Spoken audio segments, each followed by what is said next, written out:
નમસ્કાર, બેનિફિટ બુલેટિનમાં આપનું સ્વાગત છે. હું રાજવી. તો જાણીએ આજના મહત્વના સમાચાર.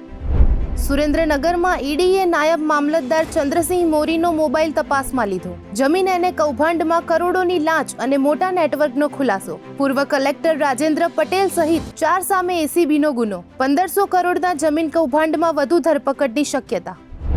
જયપુરના ચોમુમાં ધાર્મિક સ્થળ બહાર તણાવ થતા પથ્થરમારામાં અડધો ડઝન પોલીસ કર્મીઓ ઘાયલ. પરિસ્થિતિ કાબૂમાં લેવા ટીયર ગેસનો ઉપયોગ કરાયો. અફવાઓ અટકાવવા માટે પ્રશાસન ઇન્ટરનેટ સેવાઓ બંધનો નિર્ણય. આજે સવારે 7 વાગ્યાથી કાલે સવારે 7 વાગ્યા સુધી પ્રતિબંધ.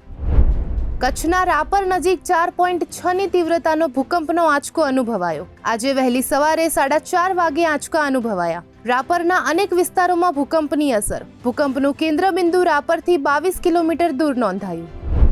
નાઇજીરિયામાં આઈએસઆઈએસ સામે US air strike. Christmas day પર ઉત્તર પશ્ચિમ નાઇજીરિયામાં યુએસ એફ્રિકોમ દ્વારા ટાર્ગેટેડ હુમલો. આઈએસઆઈએસ આતંકીઓના અનેક ઠેકાણા નષ્ટ. નાગરિક નુકસાન નહીં હોવાનો દાવો. ટ્રમ્પનો ચેતવણીભર્યો સંદેશ. હિંસા બંધ નહીં થાય તો વધુ કાર્યવાહી.